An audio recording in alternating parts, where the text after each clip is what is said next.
Magandang buhay everyone! So ngayon nga po, ang aking flex naman ay itong sotana na aking ina-edging. Pambihira naman talaga itong aking camera ay at nagalaw-galaw. So kanina nag-time-lapse ako at ito namang part na ito ay yung slow-mo nito na feature nitong aking cellphone or nitong camera ng aking cellphone.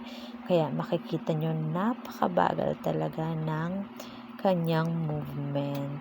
So, yun lang po ang gusto kong i-share sa inyo. Kindly follow, share ang aking pong page, JNK Taylor Shop.